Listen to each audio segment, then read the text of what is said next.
Nikola Tesla. American inventor, electrical engineer, mechanical engineer. I don't regret that others stole my ideas. I am sorry they don't have their own. A man is born to work, to suffer and to fight. He who doesn't, must perish. In crystal we have a pure evidence of the existence of a formative life principle, and although in spite of everything we cannot understand the life of crystals, it is still a living being. Crystals are living beings at the beginning of creation. All things have a frequency and a vibration. We are all one. People are interconnected by invisible forces. Although we have the freedom to think and act, we stick together, like stars on the heavenly arc, with unbreakable connections. These connections cannot be seen, but we can feel them. I strongly believe in the rule of compensation. True rewards are always in proportion with work and sacrifices. Let the future tell the truth, let it judge each man according to his work and merit. The present is theirs, but the future is mine, the future for which I worked so hard. Peace in the world can only come as a natural consequence of universal illumination.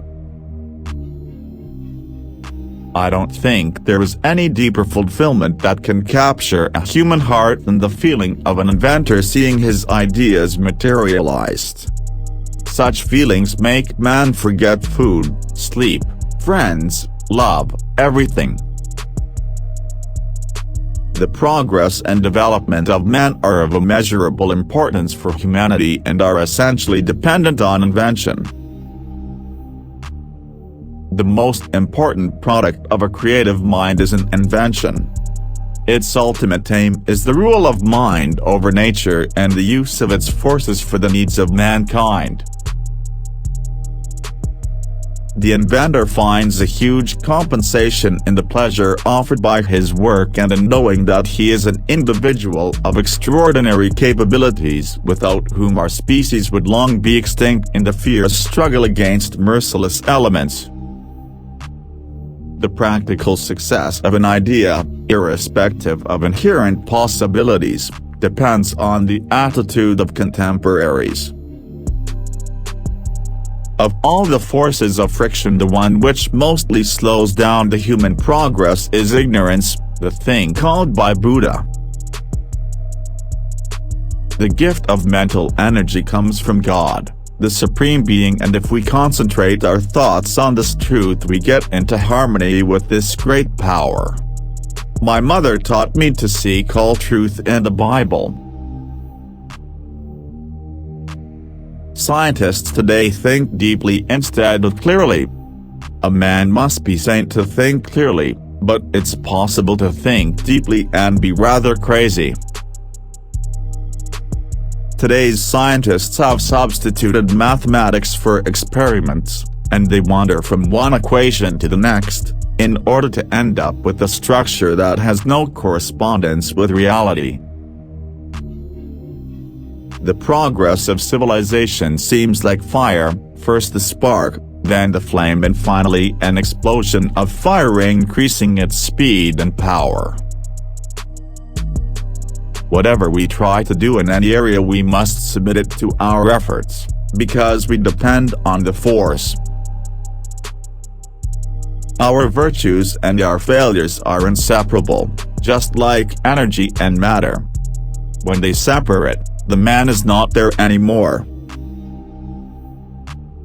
The universal peace as a result of cumulative efforts through the centuries can come into being quickly, not like crystal which at once forms a solution that has been slowly in preparation.